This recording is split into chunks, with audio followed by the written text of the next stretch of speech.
Number 7 ٹوپی اور رومال. یہ مرد حضرات کے لیے ہے کہ جب وہ محرم نہیں ہوں گے, حالت احرام میں نہیں ہے, تو سر پہ ٹوپی پہننی ہے, وہ ضرورت کی ہے. اسی طرح دھوپ سے بچنے کے لیے رومال ہے آپ کے پاس, اسی طرح چھتری بھی ہے, اسی طرح کیپ ہے جو سر پر پہن لیا جاتا ہے دھوپ سے بچنے کے لیے. جو بھی آپ کو مناسب لگے وہ آپ لے سکتے. یہ 3 عدد ہو تو بآسانی آپ کا یہ وقت پورا ہو جائے گا.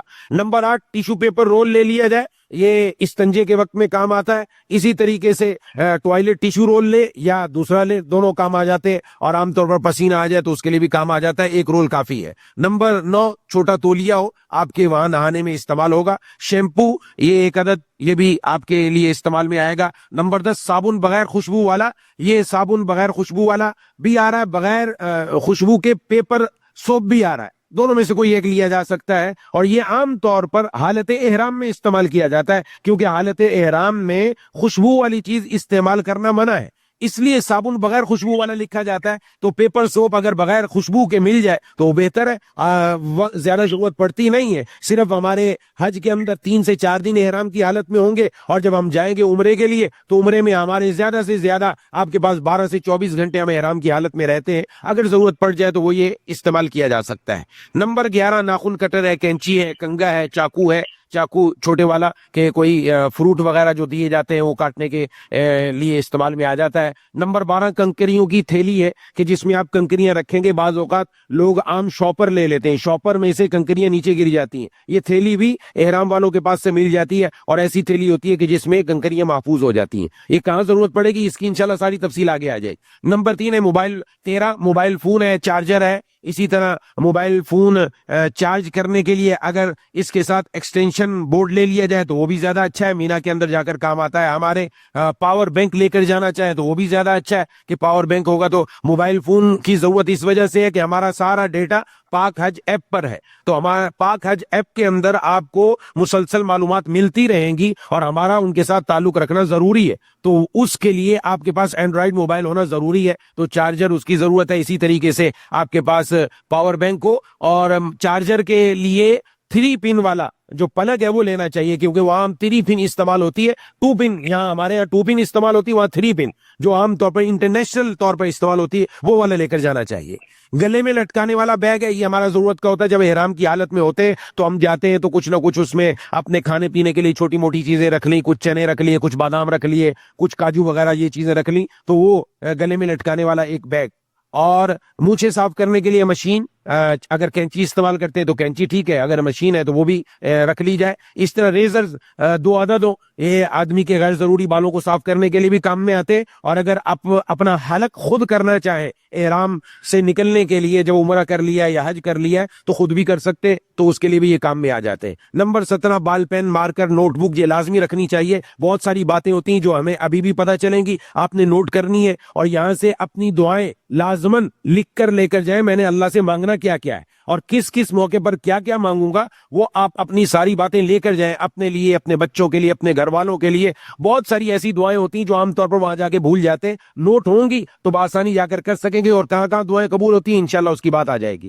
اور ویزلین اور کریم, یہ عام طور پر ویزلین بغیر خوشبو والی لینی چاہیے, یہ کام آتی ہے خاص طور پر حج کے دنوں میں کہ آدمی چلتا ہے تو ریشز ہو جاتے ہیں چلنے کی وجہ سے, تو ریشز کو ختم کرنے کے لیے ویزلین. اور اسی طرح کریم بھی وہ والی ہونی چاہیے, ریشز کریم کوئی لے لی جائے. سوڈو کریم بہت بہترین کریم ہے, لیکن یہ خوشبو والی ہوتی ہے. اس کو ہم احرام سے علاوہ جو ہماری ہو کہ 6 تاریخ کو 7 تاریخ کو ہم یہ سوڈو کریم استعمال کر لیں اپنے جسم کے ان جگہوں پر جہاں ریشز ہو سکتے ہیں, تو پھر احرام باندھیں گے 8 تاریخ کو, تو اس کے بعد اگر ویزلین استعمال کرتے ہیں روز بغیر خوشبو کے, تو انشاءاللہ ریشز نہیں ہوں گے, اور چلنے پھرنے کے اندر مینا میں, عرفات میں, مزدلفہ میں طواف زیارت کے لیے بآسانی آدمی چلا جاتا ہے, کوئی پریشانی نہیں ہوگی.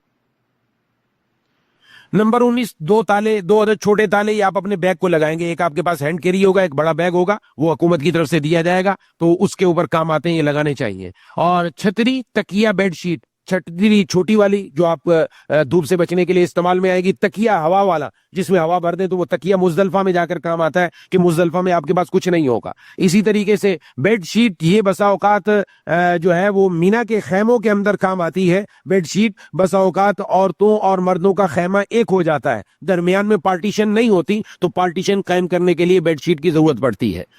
جائے نماز ایک عدد جائے نماز ہی چھوٹا سا بالکل ہلکا سا جائے نماز ہوتا ہے, مزدلفہ میں کام آتا ہے, یہ مزدلفہ میں آپ کو کام آئے گا, بالکل چھوٹا سا, اس کو ہم طے لگاتے ہیں تو بالکل باریک سا ہو جاتا ہے, وہ بھاری بھی نہیں ہوتا, یہ وہاں کے لیے ہمیں ضرورت پڑے گا. واٹر اسپرے بوتل لازمن رکھنی ہے, واٹر اسپرے بوتل کسی صورت میں چھوڑنی نہیں, یہ ہماری اہم ضرورت ہے. گرمی کا زمانہ ہے اور وہاں پر اگر اس کے اندر پانی بھر کر ہم اپنے اوپر اسپرے کریں اور ساتھ والوں پر اسپرے کرتے رہیں گے تو ٹھنڈک کا احساس رہتا ہے, گرمی کا احساس کم ہو جاتا ہے. یہ بڑی اہم چیز ہے, بہت فائدہ مند ہے.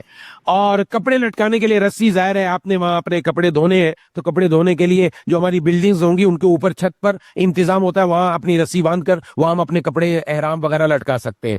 اور سفری استری, ہلکی استری سفر کے لیے آتی ہے, وہ لے لی جائے. اگر ہم 5-7 افراد ہیں, 5-7 افراد ایک ہی لے لیں, ایک ہی کام آ جائے گی.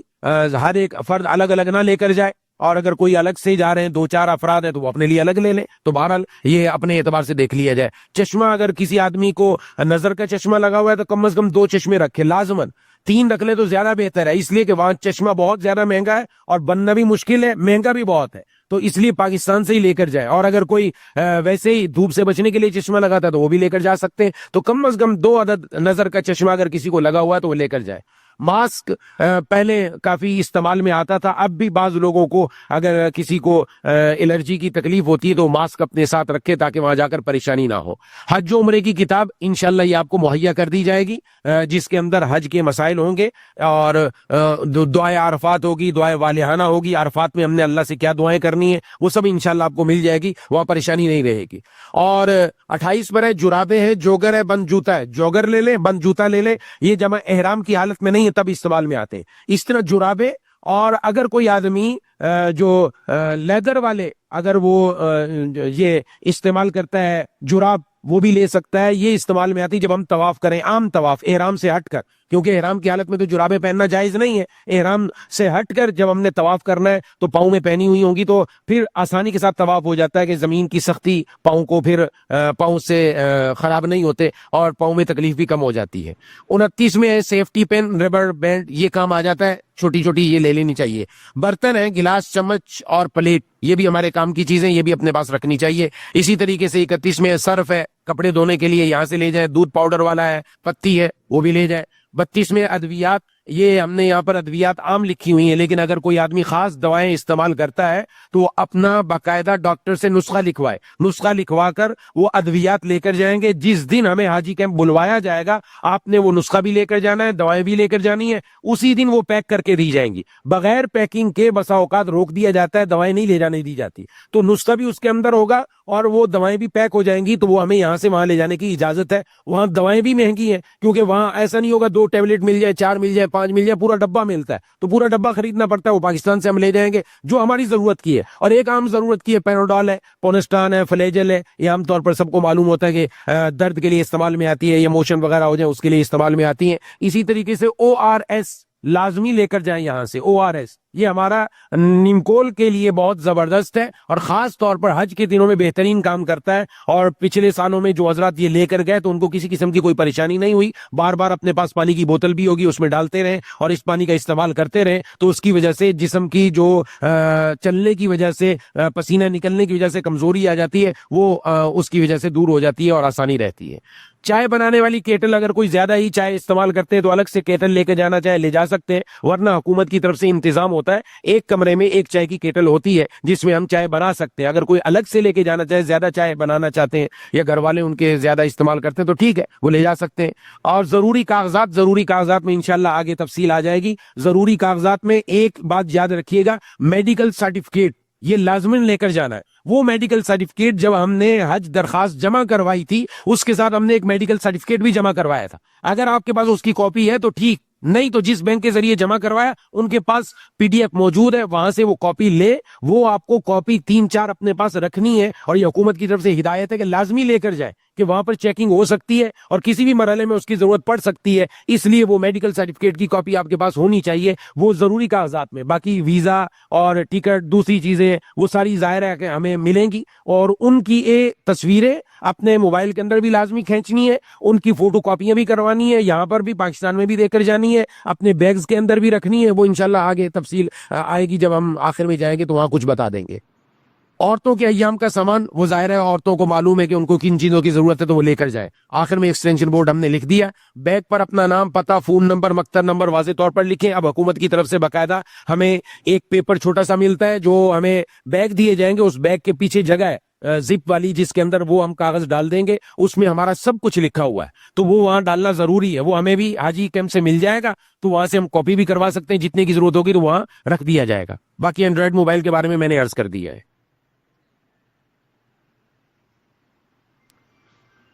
حج کی 3 قسمیں ہیں. حج کو عموماً لوگ حج کو بس صرف حج سمجھتے ہیں. جو یہاں سے ہم جاتے ہیں تو کون سا حج کرتے ہیں اس کے بارے میں انشاءاللہ ابھی بتا دیا جائے گا. حج 3 قسم پر ہے. نمبر 1 حج قران. حج قران آپ کے سامنے آ گیا. یہ حج قران کا مطلب ہوتا ہے کہ آدمی جب احرام باندھے تو عمرہ اور حج دونوں کا ایک ساتھ احرام باندھے، دونوں کا. عمرہ کرنے کے بعد پھر وہ حلال نہیں ہوگا، سر کے بال نہیں مڈوائے گا، بلکہ حج کے دنوں تک احرام کی حالت میں رہے گا.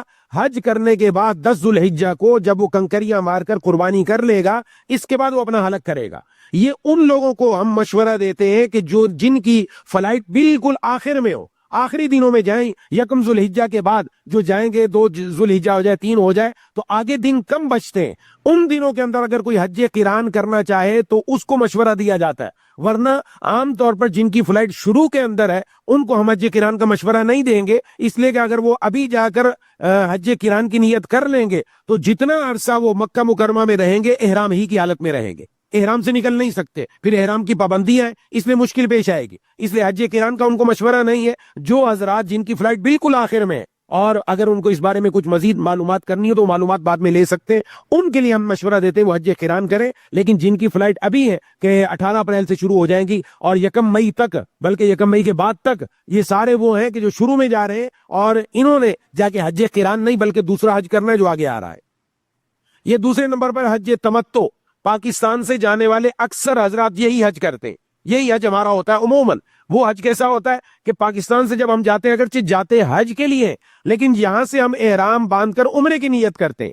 ہم حج کی نیت نہیں کریں گے، یہ یاد رکھنا چاہیے. ہم نے عمرے کی نیت کرنی ہے. جب اگر ہماری فلائٹ یہاں سے ڈائریکٹ جدہ کی ہے اور جدہ سے ہم نے مکہ المکرمہ جانا ہے تو آپ نے یہاں سے عمرے کا احرام باندھنا ہے، عمرے کی نیت کرنی ہے. وہاں جا کر عمرے کے تمام افعال کر کے فارغ ہو کر اپنے سر کے بال کٹوا لینے. اس کے بعد ہم احرام سے باہر ہو گئے. جب حج کے دن آئیں گے تو 8 ذو الحجہ کو ہم حج کا احرام باندھیں گے.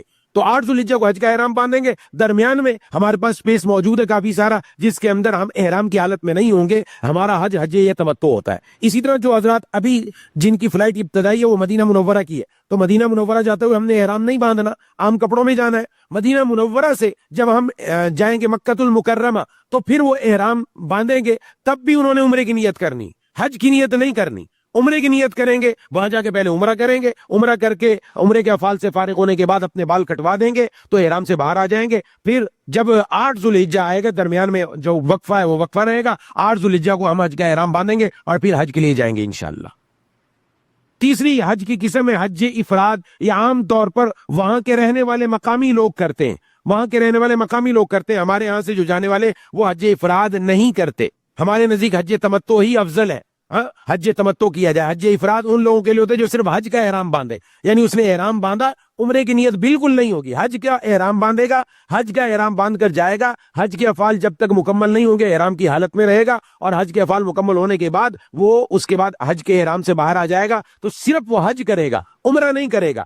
ایک سفر کے اندر جب عمرہ اور حج دونوں کیے جائے، ایک ساتھ کیے جائے تو حج قران ہو جاتا ہے، الگ الگ کیے جائے تو حج تمتع ہو جاتا ہے. اگر صرف حج کیا جائے تو حج افراد ہوتا ہے. وہ وہاں کے مقامی لوگوں کے لیے ہوتا ہے کہ آپ لوگوں نے حج افراد کرنا ہے. ان لوگوں کو حج قران یا حج تمتع کی اجازت نہیں ہوتی.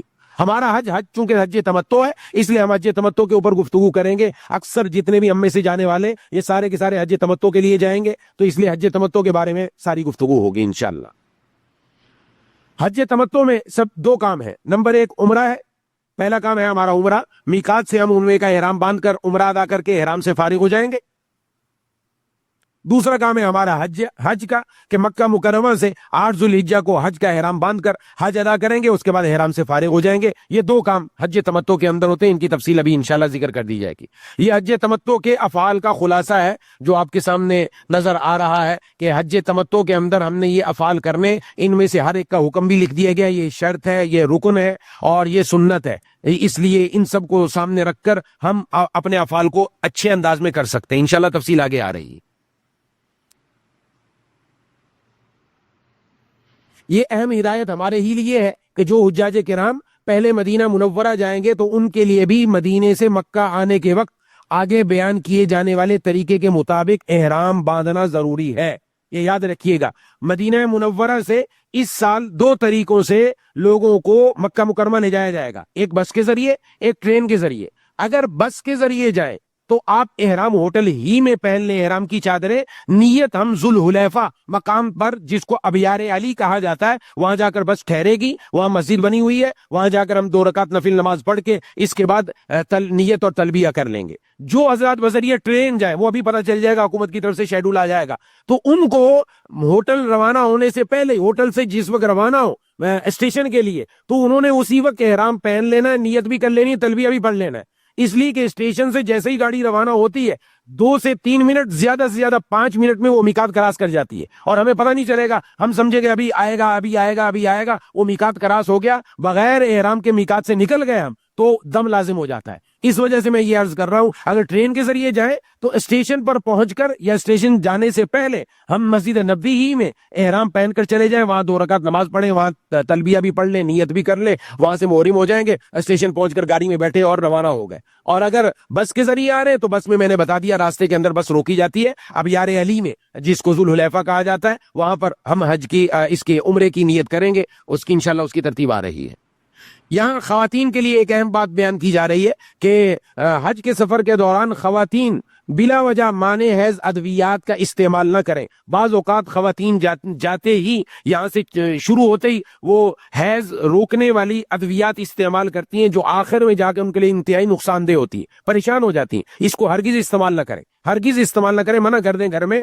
ہر جب ضرورت ہوگی طواف زیارت کے وقت میں اس وقت مشورہ کیا جائے، انشاءاللہ رابطے میں ہیں ہم، تو اس وقت مشورہ کیا جائے، مشورے میں بتا دیا جائے گا اب استعمال کر لیں، کیونکہ یہ چیز یہ صحت کے لیے نقصان دہ، اور عام طور پر اس کو بس لیتے ہیں کہ ٹھیک ہے اس کو استعمال کر لیں گے بعد میں آسانی رہے گی، اور بس اس کی وجہ سے جو مینسز کی روٹین ہے وہ خراب ہو جاتی ہے، اور خراب ہونے کی وجہ سے اب عمرہ بھی گڑبڑ ہو جاتا ہے، حج بھی گڑبڑ ہو جاتا ہے، بہت سارے مسائل خراب ہو جاتے ہیں۔ وہ چونکہ ہمارے ساتھ بہت سارے لوگ وابستہ رہتے ہیں ہر سال، تو وہ پتہ چلتا رہتا ہے، اس لیے ہم نے یہ پہلے سے مشورہ دے دیا۔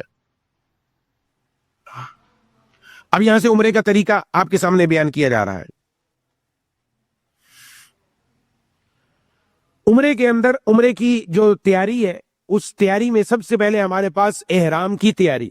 اچھا، یہ اچھی طرح سمجھ لینا چاہیے، احرام 2 چادروں کا نام نہیں ہے، احرام 2 چادروں کا نام نہیں ہے، اس کی تفصیل آگے آئے گی۔ جب ہم نے احرام پہننا ہے تو احرام پہننے سے پہلے جسم کے غیر ضروری بال صاف کر لیں، ناخن تراش لیں، احرام کی نیت سے غسل کریں، یہ افضل ہے، یا وضو کر لیں، سر اور داڑھی میں تیل لگائیں، کنگھا کریں اور احرام کی چادریں پہن لیں۔ یہاں ایک بات ذہن میں رکھیں کہ خوشبو بھی لگائی جا سکتی ہے، تیل بھی لگا لیے، کیونکہ ابھی ہم محرم نہیں ہوئے، ابھی ہمارے لیے خوشبو لگانے کی اجازت ہے، تیل لگانے کی بھی اجازت ہے۔ آپ صلی اللہ علیہ وسلم جسم اطہر پر تیل لگایا کرتے تھے، اپنے بالوں میں بھی، سر کے بالوں میں بھی، داڑھی میں بھی، جسم اطہر پر بھی۔ اب بجائے احرام کی چادروں پر خوشبو لگانے کے جسم پر لگانی، بدن پر لگانا، یہ سنت طریقہ ہے، اس لیے جسم پر لگائی جائے، اس لیے لکھا ہوا ہے آپ کے سامنے، جسم اور احرام کی چادروں میں ہلکی خوشبو لگائیں، لیکن بہتر یہ کہ احرام کی چادروں میں نہ لگائیں، آپ جسم ہی پر لگائیں۔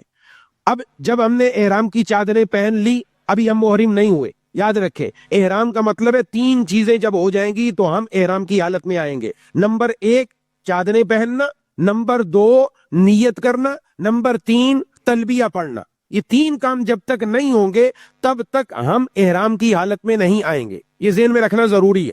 تو اس لیے ابھی ہم نے چادریں پہنی ہے، ابھی ہم احرام کی حالت میں نہیں ہے، ابھی ہم نے 2 رکعت نفل یہ احرام کی نیت سے ادا کرنے، یہ بھی سنت ہے اگر مکروہ وقت نہ ہو۔ مکروہ وقت کا مطلب یہ ہے عصر سے لے کر مغرب تک کا وقت، عصر کی نماز ہم نے پڑھ لی تو مغرب تک نفل پڑھنے کی اجازت نہیں۔ اسی طرح جو فجر کا پورا وقت ہے اس میں نفل پڑھنے کی اجازت نہیں ہے، تو اگر یہ اوقات ہے تو ان میں ہم نفل نہیں پڑھ سکتے۔ اس کے علاوہ دوسرے اوقات ہے تو ان اوقات کے اندر ہم نفل پڑھ سکتے ہیں، اور نفل مرد حضرات سر ڈھانک کر پڑھیں گے۔ تو چادر ہے ہماری احرام کی، وہ سر کے اوپر لے لیں گے کیونکہ ابھی احرام کی حالت میں نہیں ہے، صرف چادریں پہنی ہے، تو سر ڈھانک کر یہ 2 رکعت نفل پڑھیں گے۔ اس لیے لکھا ہوا ہے سر ڈھک کر 2 رکعت نفل احرام ادا کریں، پھر سر سے چادر ہٹا کر عمرے کی نیت کریں، لبیک پڑھیں اور دعا کریں۔ عمرے کی نیت کرنی ہے اور لبیک پڑھنا ہے، یہ 2 کام کرنے ہیں ہمیں۔ اور یہ تھوڑی سی اس میں تفصیل عرض کر دوں، جو حضرات پاکستان سے کراچی سے جانا ہے، لاہور سے جانا ہے، کسی بھی شہر سے جانا ہے، اگر آپ کی فلائٹ ڈائریکٹ جدے کی ہے اور وہاں سے آپ نے جانا ہے مکہ مکرمہ، تو پھر آپ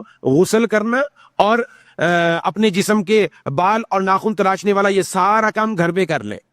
جب ایئرپورٹ پر پہنچے تو ایئرپورٹ پر پہنچ کر آپ وہاں پر احرام کی چادریں پہن سکتے ہیں، وہاں آپ کے پاس وقت ہوتا ہے تو احرام کی چادریں ایئرپورٹ پر پہن لی جائے۔ وہیں پر مسجد بھی موجود ہے، مسجد کے اندر جا کر اگر مکروہ وقت نہیں ہے تو 2 رکعت نفل نماز پڑھ لیں، لیکن ابھی آپ نیت اور تلبیہ نہ پڑھیں، کیونکہ بسا اوقات فلائٹ لیٹ ہو جاتی ہے یا کینسل ہو جاتی ہے، اس کی وجہ سے اگر احرام کی نیت ابھی کر لی تو ہم پورا دن احرام میں رہیں گے جب تک ہم مکہ مکرمہ نہ پہنچ جائیں۔ اس لیے ہمارا مشورہ یہ ہے کہ جب آپ جہاز میں بیٹھ جائیں اور جہاز اڑ جائے، ہوا میں پہنچ جائے، تب آپ نیت بھی کر لیں، تلبیہ بھی پڑھ لیں۔ اور نیت یہ کرنی ہے کہ اللہم انی ارید العمرۃ، اے اللہ بے شک میں عمرے کا ارادہ کرتا ہوں، فیسر حالی وتقبلھا منی، اس کو میرے لیے آسان فرما دے اور اس کو قبول فرما لے۔ اور تلبیہ 1 مرتبہ پڑھنا ہے، 1 مرتبہ کم از کم پڑھنا ضروری ہے، 3 مرتبہ پڑھنا مسنون ہے۔ اور تلبیہ زبانی یاد ہونا چاہیے، لبیک اللہم لبیک، لبیک لا شریک لک لبیک،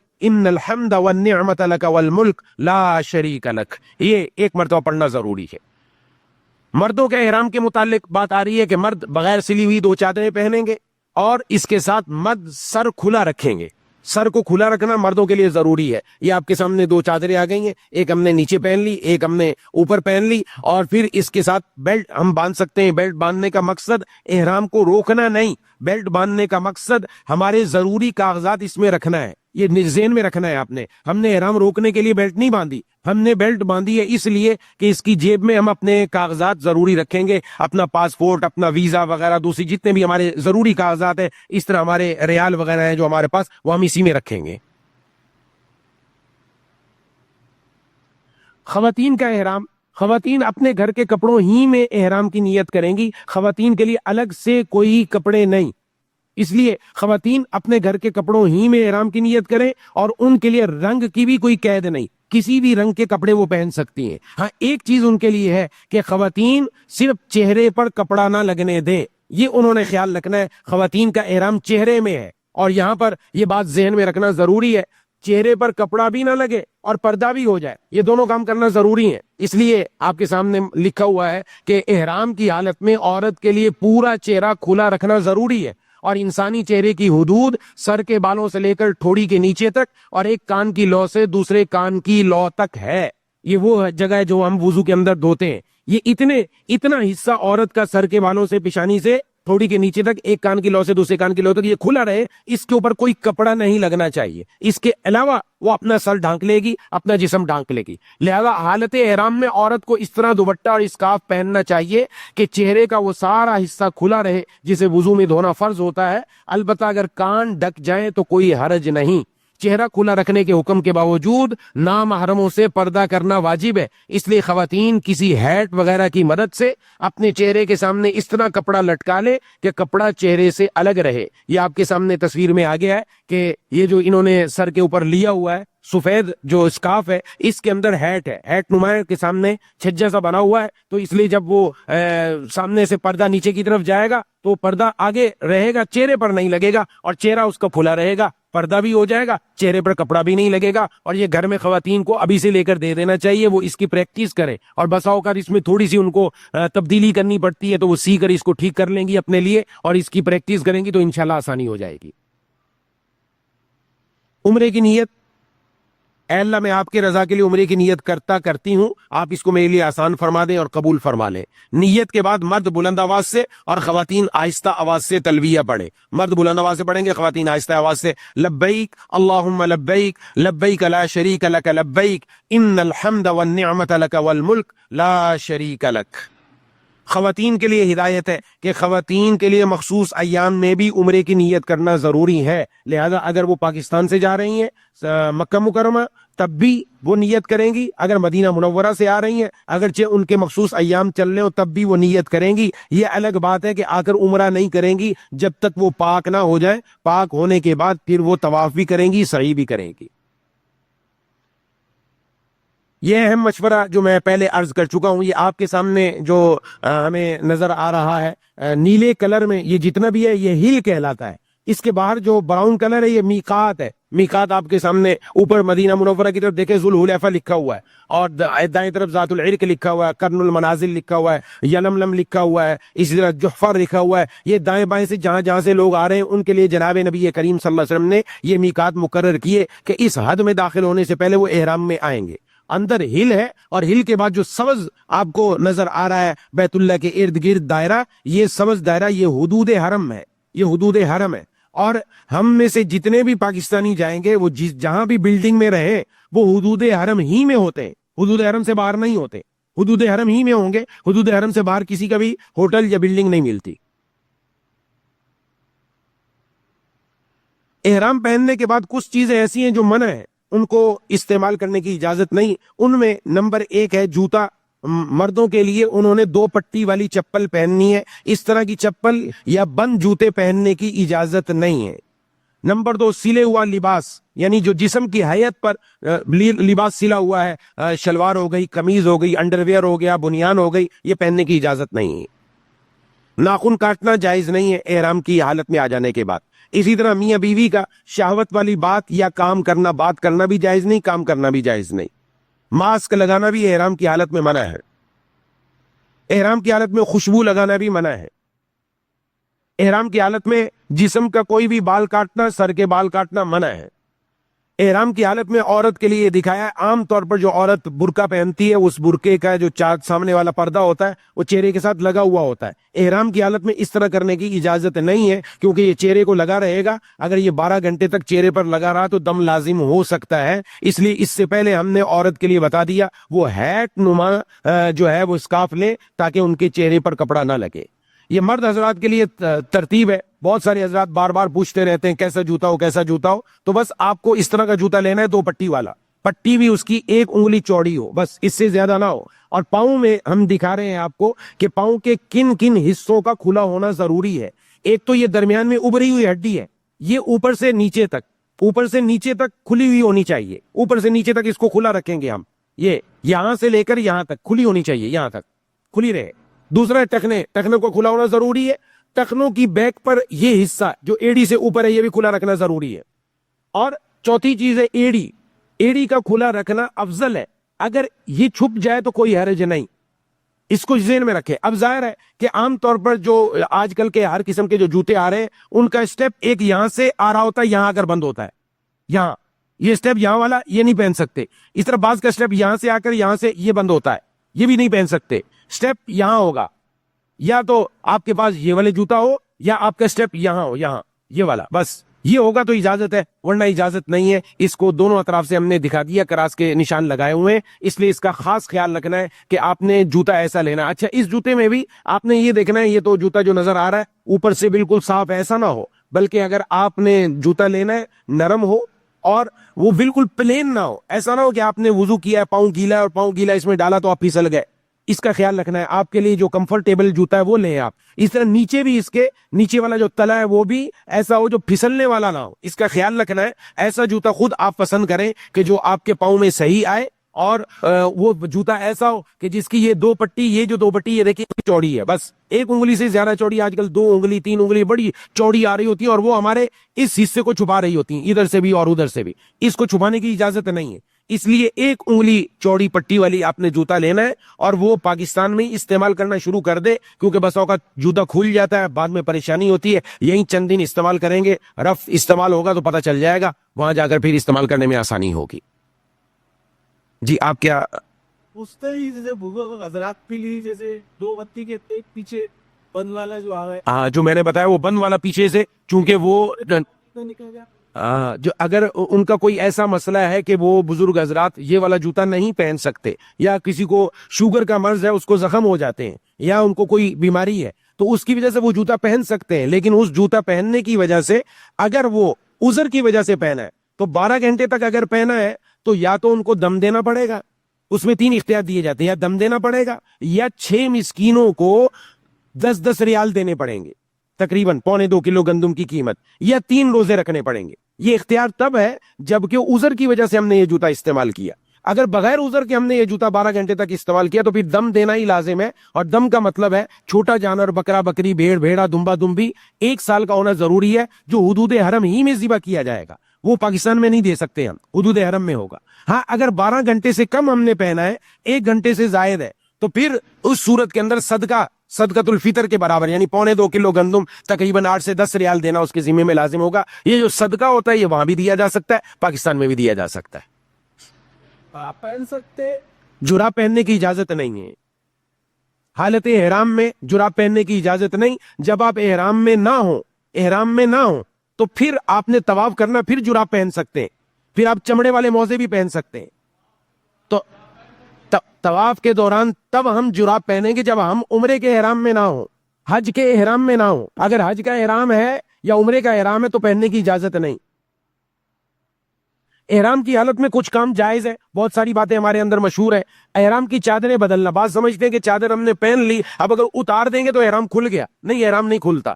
اگر ہمیں ضرورت محسوس ہوتی ہے کہ ہم مکہ المکرمہ پہنچ کر ان چادروں کو اتار کر دوسری چادریں پہن لیں، اجازت ہے۔ اسی طرح اگر غسل کرنا ہے، ٹھنڈک حاصل کرنے کے لیے کر سکتے ہیں۔ جی احرام کی چادر پر بیلٹ باندھنا جائز ہے، گھڑی پہننا بھی جائز ہے، اینک اور چشمہ لگانا جائز ہے، انگوٹھی پہننا جائز ہے، مسواک کرنا بھی جائز ہے، چھتری استعمال کرنا بھی جائز ہے، زخم پر پٹی باندھنا۔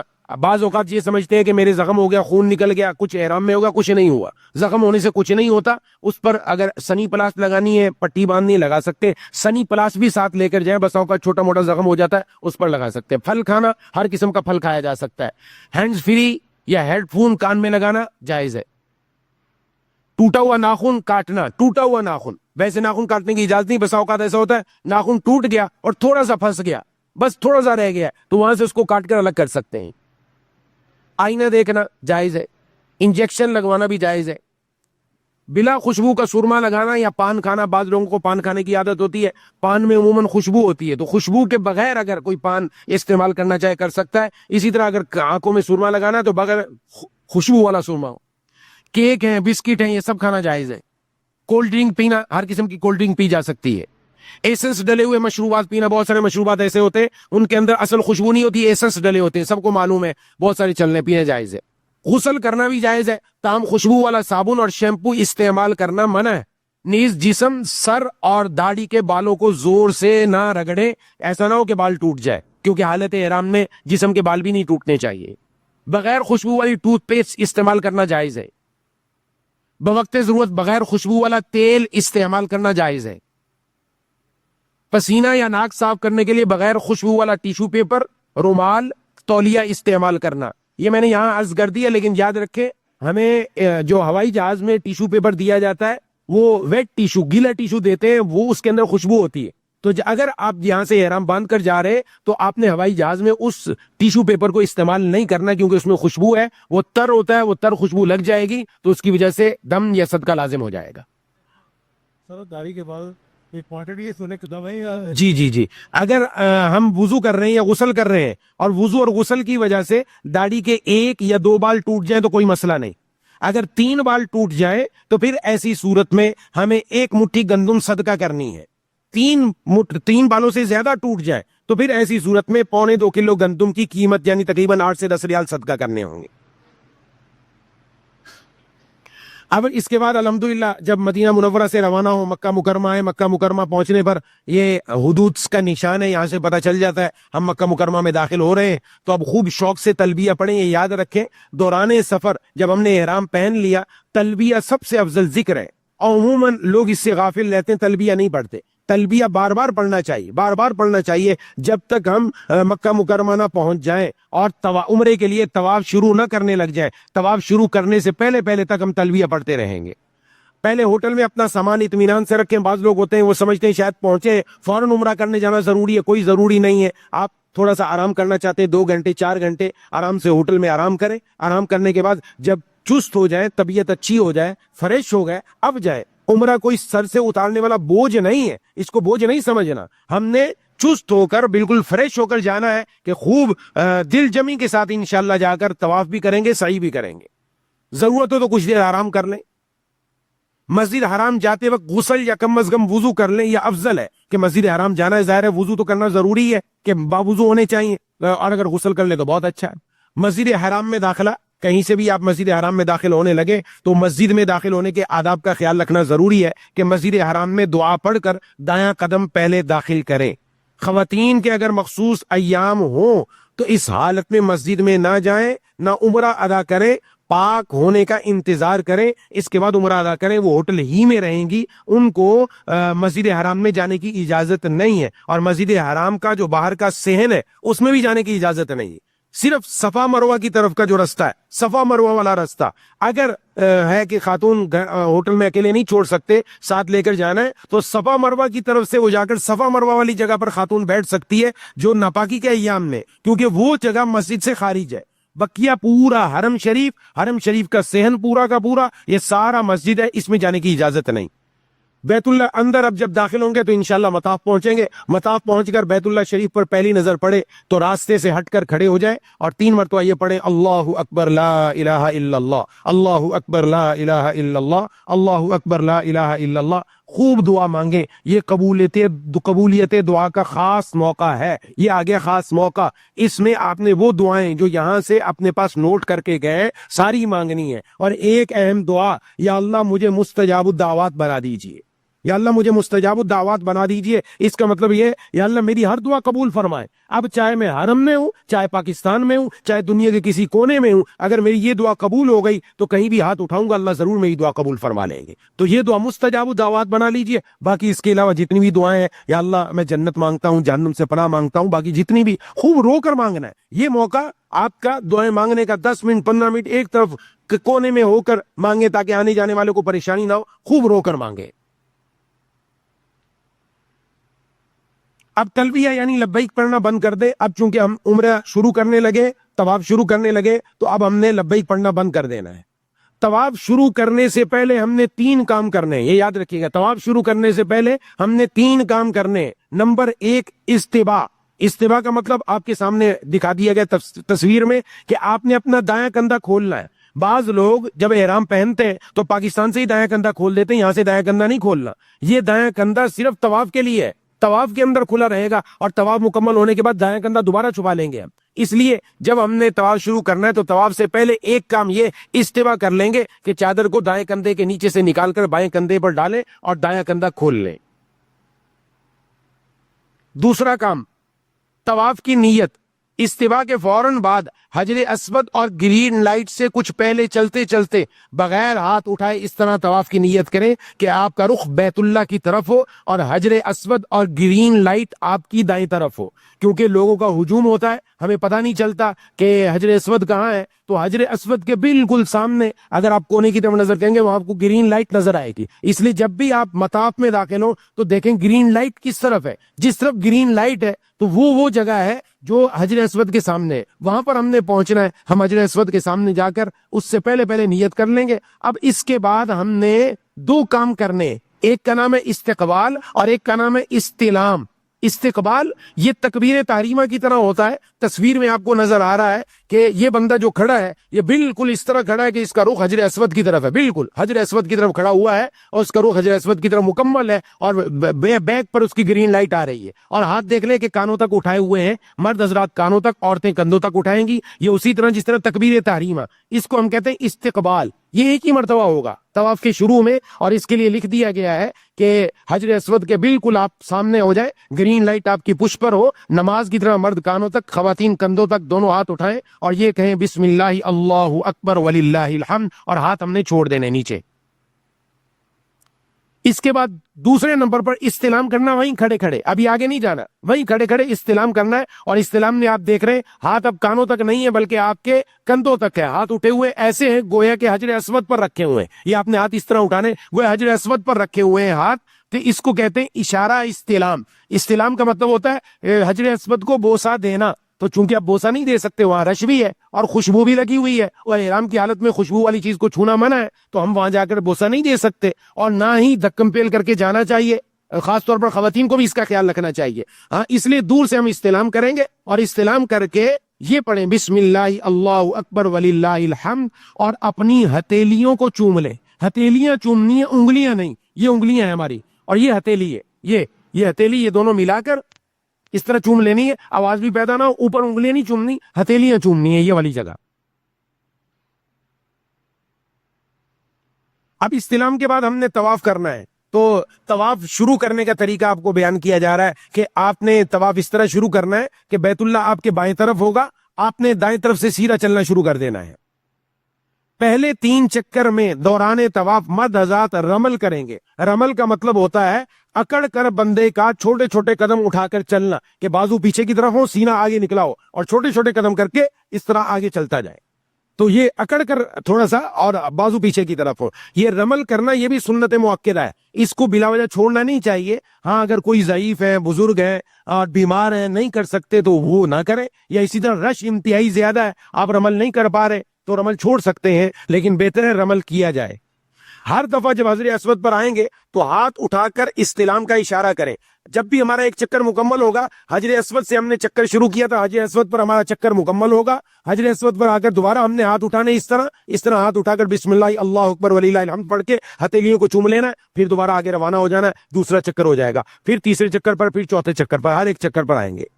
یہاں یہ آپ کو تھوڑا سا ایک نشاندہی کی جا رہی ہے کہ رکن یمانی سے حجر اسود کے درمیان، رکن یمانی طواف کرتے ہوئے جب رکن یمانی کے کونے پر پہنچے تو اس رکن یمانی پر بھی ہاتھ نہ لگائے، نہ دور سے اشارہ کرے، بلکہ ایسے ہی گزر جائیں. یہ رکن یمانی ہے، یہ حجر اسود ہے. حجر اسود سے پیچھے والا کونا رکن یمانی ہے.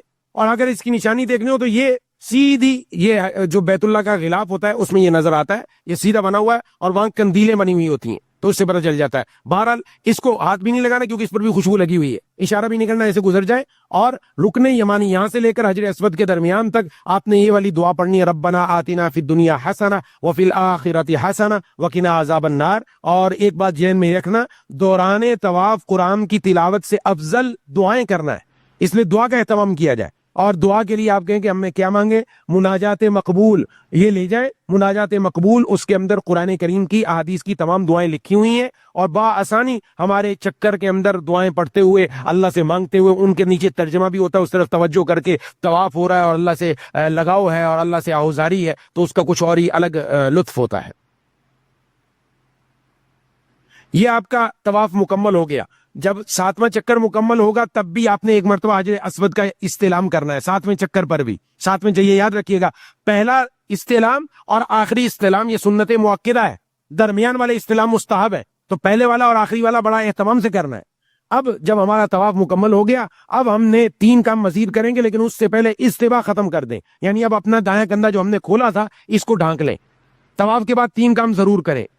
نمبر 1، پہلا کام یہ ہے کہ آپ نے 2 رکعت واجب الطواف نفل ادا کرنے ہیں. یہ مقام ابراہیم کی تصویر آپ کے سامنے ہے. مقام ابراہیم کے سامنے جگہ ہو جائے یا مقام ابراہیم کے پاس اگر جگہ نہیں ملتی تو کہیں بھی مسجد میں جگہ مل جائے، وہاں 2 رکعت واجب الطواف ادا کرنے. لیکن ان کے لیے بھی شرط یہ ہے مکروہ وقت نہ ہو. اگر مکروہ وقت ہے تو اس کو چھوڑ دیں، مکروہ وقت ختم ہو جائے گا تب ہم کریں گے. مکروہ وقت بتا چکا ہوں، عصر کی نماز کے بعد سے مغرب تک اور فجر والا پورا وقت.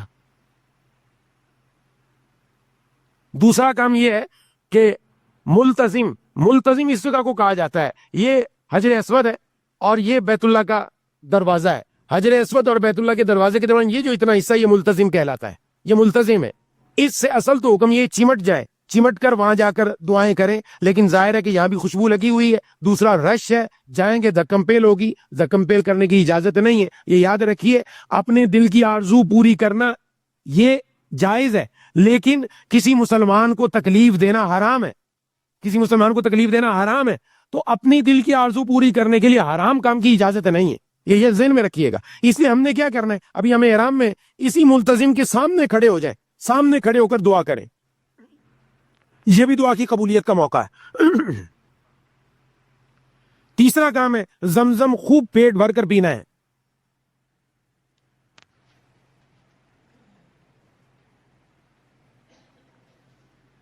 زمزم خوب پیٹ بھر کر پیئیں اور دعا کریں. زمزم پیتے ہوئے بھی دعا قبول ہوتی ہے, اور بڑی اہم دعائیں. بعض ہمارے اکابر وہ اس وقت ایسی دعائیں کرتے تھے, عجیب و غریب دعائیں کرتے تھے.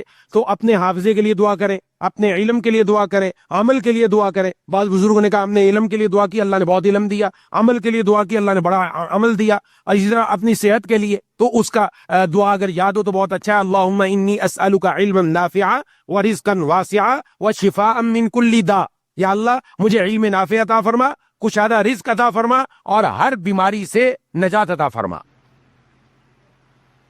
تینوں کاموں سے فارغ ہو کر دوبارہ حجر اسود کے سامنے آنا ہے. اب ہم نے صحیح کرنے جانا ہے, لیکن دوبارہ حجر اسود کے سامنے آ کر ہم نے ایک مرتبہ دوبارہ استلام کرنا ہے. یہاں پر یہ یاد رکھیے گا, صحیح کے لیے جانے سے پہلے آپ ایک مرتبہ دوبارہ استلام کریں گے. استلام کا طریقہ بتا دیا, ہاتھ اس طرح اٹھائیں گے جیسے حجر اسود پر رکھے ہوئے, بسم اللہ اللہ اکبر وللہ الحمد پڑھ کر اپنی دونوں ہتھیلیوں کو چوم لینا ہے.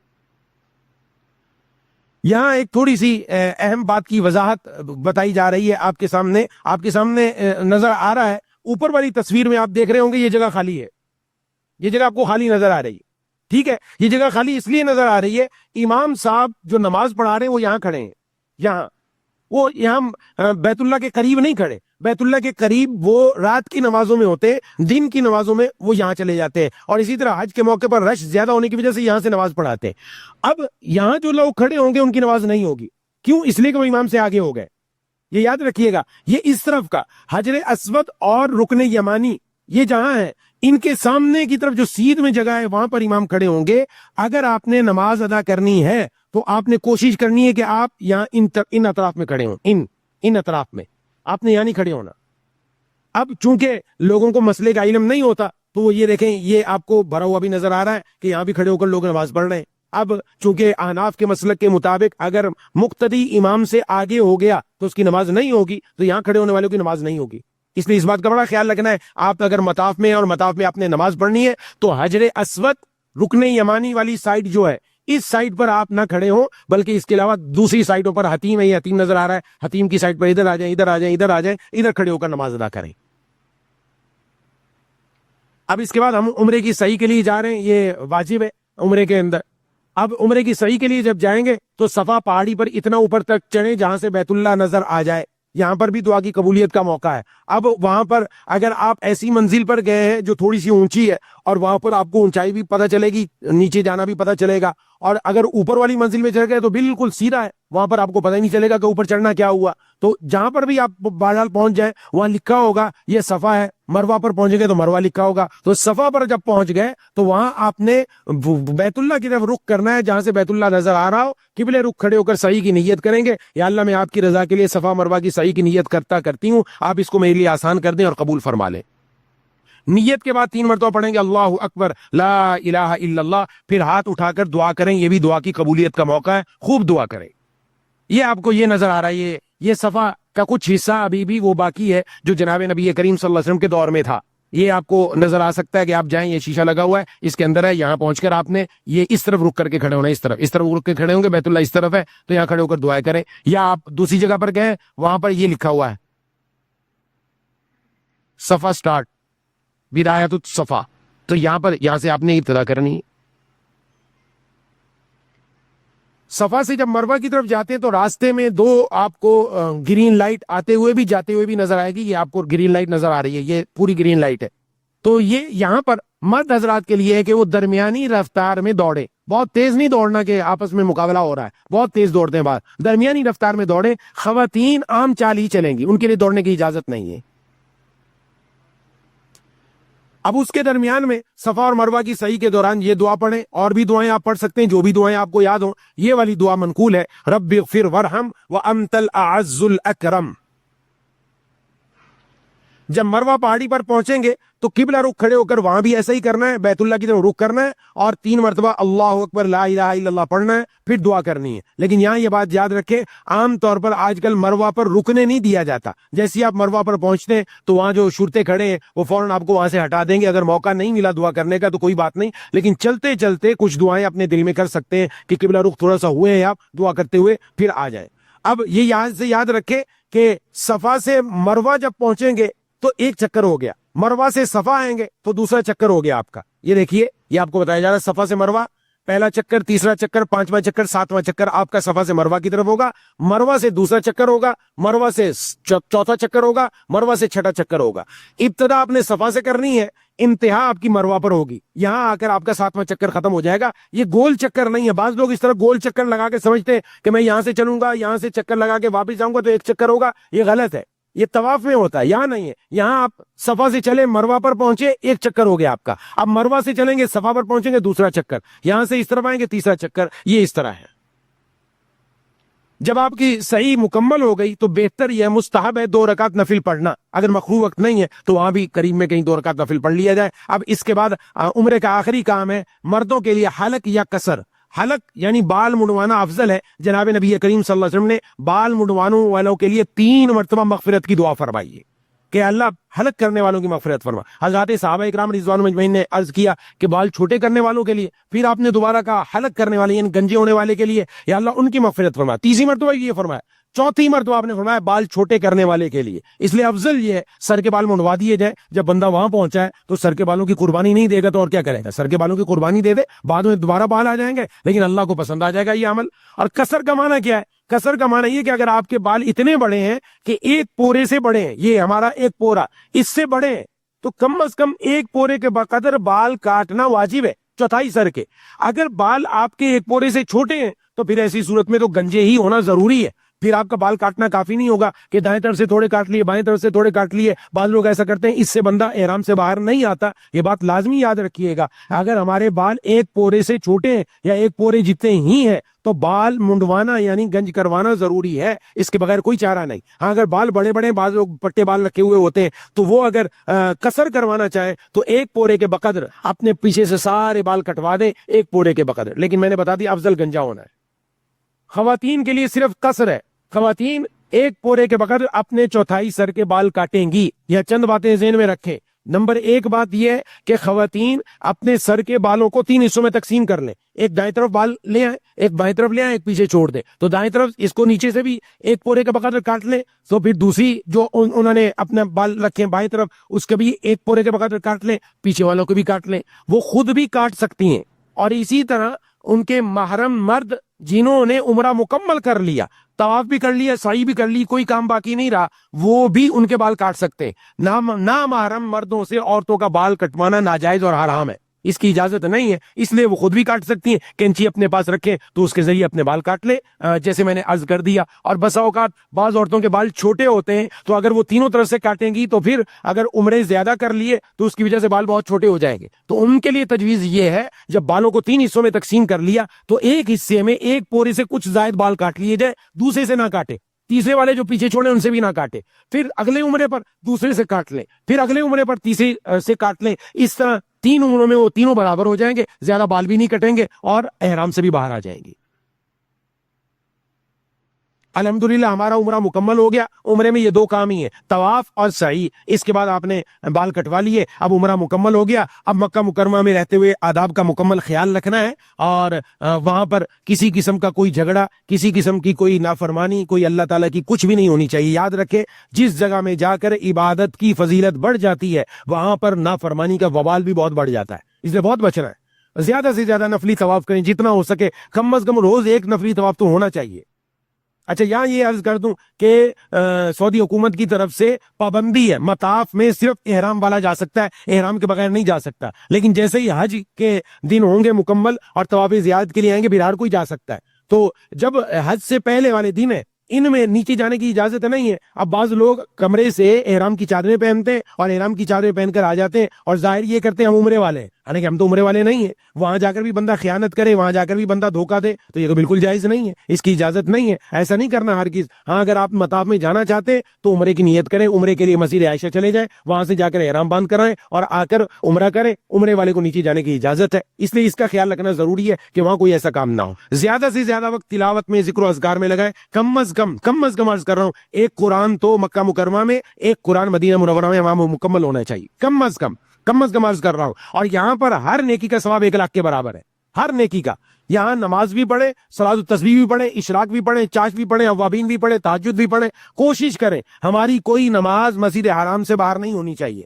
یہ 5 مرتبہ زیارتوں پر لے جاتے ہیں، کوئی طائف نکلا ہوا ہے، کوئی ادھر نکلا ہوا ہے، ہم سیر و تفریح کے لیے نہیں گئے۔ سب سے بڑی زیارت اللہ کا گھر بیت اللہ ہے، اس سے بڑھ کر کوئی زیارت نہیں۔ اگر ہماری وہی زیارت فوت ہو رہی ہے، اگر ہماری بیت اللہ کی نمازیں فوت ہو رہی ہیں تو ہم وہاں گئے، کیا فائدہ ہوا ہمارا؟ اسی طرح مسجد نبوی پہنچے اور مسجد نبوی میں نماز ہی نہیں ہماری ہو رہی اور ہماری نمازیں باہر ہو رہی ہیں تو کیا فائدہ؟ مسجد نبوی سے بڑھ کر کوئی زیارت نہیں ہے۔ زیارت پر جائیں لیکن اس بات کا خیال رکھ کر فجر کی نماز پڑھ کے جائیں، زور سے پہلے واپس پہنچے۔ آپ کی زور کی نماز مکہ مکرمہ میں مسجد حرام میں ہو، مدینہ منورہ میں مسجد نبوی میں ہو، کوئی نماز یہاں سے نکلنی نہیں چاہیے۔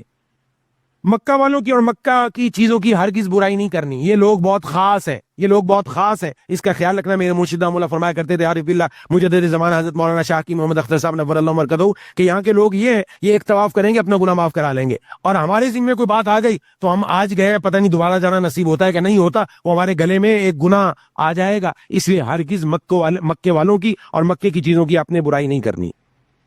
خواتین کے لیے تھوڑی سی ایک بات میں عرض کرنا چاہتا ہوں کہ ایک تو بات یہ ہے کہ خواتین ان چند باتوں کا خیال رکھے۔ عورت کو حالت احرام میں پردہ کرنا ضروری ہے، لازماً کروائیں، پردہ لازماً کرنا ہے، یہ پہلے بتا دیا۔ دوسری بات یہ ہے کہ نامحرم سے اپنے بال کٹوانا عورت کے لیے جائز نہیں۔ اسی طرح دوران طواف بعض عورتیں مردوں کے ہجوم میں گھس جاتی ہیں، جائز نہیں ہے۔ مردوں کے ساتھ دھکم پیل ہونا، مردوں کے ساتھ چمٹنا بالکل جائز نہیں۔ وہ مطاف کے کنارے پر کھڑے ہو کر چلے، مطاف کے کنارے، یا ہجوم کم ہو تب، یا پھر اوپر والی چھت پر جائیں اور پہلی منزل پر، دوسری منزل پر وہاں جا کر اپنا طواف کریں۔ اگرچہ وقت زیادہ لگے گا لیکن یہ طواف وہ ہوگا جو سنت کے مطابق ہے، جو اللہ کے قانون کو توڑے بغیر ہوا ہے۔ یہ طواف آپ کا مقبول ہوگا، اگرچہ ایک طواف ہو لیکن یہ ایسا قبول ہوگا کہ اس سے زندگی بدل جائے گی۔ نیچے طواف عورتیں کرتی ہیں تو مردوں سے لگتی ہیں، بار بار ٹکراتی ہیں، یہ بالکل جائز نہیں ہے، اس کا بھی خیال رکھنا ضروری ہے۔ طواف کے جو چکر ہیں وہ پے در پہ کرنے چاہیے، یعنی ایک چکر کے بعد دوسرا چکر، دوسرے کے بعد تیسرا چکر، چوتھا چکر۔ بسا اوقات بزرگ حضرات ہوتے ہیں، کوئی تھک گیا زیادہ تو اگر درمیان میں تھوڑی دیر کے لیے وہ ٹھہر گیا تاکہ میں تھوڑا سا ٹھیک ہو جاؤں پھر دوبارہ چکر لگاؤں گا تو ٹھہرنے کی گنجائش ہے، یا ایسی قضاء حاجت کی ضرورت ہوگی تو جا سکتا ہے، یا ایسے ہی کھانے پینے کی کوئی ضرورت محسوس ہوئی، کوئی شوگر کا مریض ہے اس کو ضرورت محسوس ہو رہی ہے تو وہ طواف کے دوران رک کر کھا پی سکتا ہے، پھر دوبارہ چکر شروع کر دے۔ طواف کے دوران اگر وضو ٹوٹ جائے، یاد رکھیے گا طواف بغیر وضو کے کرنا جائز نہیں، طواف میں وضو ضروری ہے۔ جہاں وضو ٹوٹا وہیں آپ واپس آئیں، آ کر وضو کریں اور جا کر دوبارہ طواف کریں۔ اگر 4 چکر سے زائد کر چکے ہیں، 4 چکر یا 4 چکر سے زائد، تو آگے سے ہی اپنا طواف مکمل کر لیں، اور اگر 4 چکر سے کم ابھی 3 چکر لگائے تھے تو اس میں افضل یہ ہے کہ دوبارہ سے 1 نمبر سے شروع کریں۔ لیکن اگر آپ 3 چکر کے بعد ہی چوتھے چکر سے شروع کرنا چاہتے ہیں تو بھی ٹھیک ہے، لیکن طواف بغیر وضو کے نہیں ہونا چاہیے۔ ہاں جو سعی ہے، سعی اس کے لیے وضو شرط نہیں ہے، اگر سعی کرتے ہوئے درمیان میں وضو ٹوٹ گیا اور ہم نے ایسے ہی سعی مکمل کر لی تو سعی ہو جائے گی، سعی کے لیے وضو شرط نہیں لیکن طواف کے لیے وضو ضروری ہے۔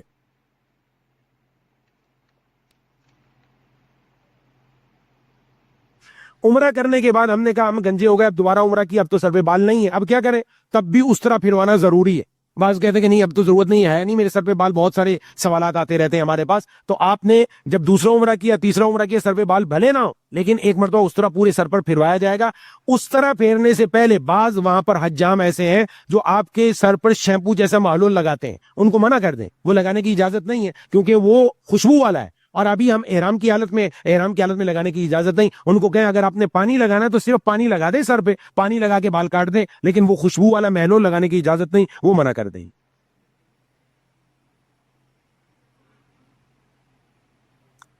یہ ایک تھوڑی سی مزید ایک اہم مسئلہ اس کی طرف توجہ رکھنی چاہیے، یہ بھی بہت زیادہ پوچھا جاتا ہے کہ عام طور پر عید الاضحیٰ کے ہاں جب ہمارے یہاں ہوتا ہے تو افضل طریقہ یہ ہے کہ جس کا قربانی کرنے کا ارادہ ہو، جب ذوالحجہ کا چاند نظر نہ آ جائے تو اس کے لیے ناخن اور بال نہ کاٹنا مستحب ہے، کہ جب وہ قربانی کرے گا، قربانی کرنے کے بعد اپنے بال یا ناخن کاٹے گا۔ یہ عام طور پر پاکستان میں ہمارے یہاں مسئلہ معروف ہے اور لوگ اس پر عمل بھی کرتے۔ اب جب وہاں جاتے ہیں تو وہاں جا کر بسوں کا تھوڑا سا مسئلہ پیش آتا ہے۔ اب کسی آدمی کی یکم ذوالحجہ کو روانگی ہے مدینہ منورہ سے، اور 2 کو وہاں پہنچ کر اس نے عمرہ کرنا ہے، اور ظاہر ہے عمرے سے فارغ ہونے کے لیے اپنے سر کے بال کٹوانا ضروری ہے۔ اب اس کے ذہن میں سوال یہ پیدا ہوتا ہے کہ ذوالحجہ کا چاند نظر آنے کے بعد تو بال نہیں کٹوانے چاہیے، ناخن نہیں کٹوانے چاہیے، تو وہ جو بال اور ناخن نہ کٹوانا وہ تو مستحب ہے، لیکن اب بال کٹوانا واجب ہے، ضروری ہے۔ اس لیے عمرہ کرنے کے بعد سر پر حلق ضرور کروائے، بال ضرور کٹوائے، اس کے بغیر وہ عمرے سے باہر نہیں آئے گا۔ اس لیے اگر کسی حاجی نے یکم ذوالحجہ کے بعد بھی کوئی عمرہ کیا اور عمرہ کرنے کے بعد اپنے سر کے بال کٹوا لیے تو کوئی مسئلہ نہیں، کیونکہ وہاں جس کام کے لیے گئے ہوئے ہیں وہ اس سے بہت بہتر ہے، بہت آگے کی چیز ہے، وہ بہت اللہ تبارک و تعالیٰ آگے عطا فرما رہے ہیں۔ اس لیے یہ بات بھی تھوڑی سی ذہن میں رکھیے گا۔ یہ بس آج کا سیشن اسی پر ختم کرتے ہیں۔ یہ عمرے کا ہم نے الحمدللہ آپ کو مکمل طریقہ بتا دیا، اور بقیہ پھر اگلی مرتبہ انشاءاللہ حج سے متعلق کچھ باتیں عرض کریں گی، اور اس سے متعلق اگر کوئی سوال ہو تو وہ کر سکتے ہیں، تو بقیہ باتیں انشاءاللہ پھر عرض کرتے رہیں گے، اور وہ کاپی جو ہے وہ دیتے ہیں۔ جی حکمت کی دوا، حکمت کی دوا اس میں ہاں، جی جی جی، حکمت کی دوا، ہاں ہاں،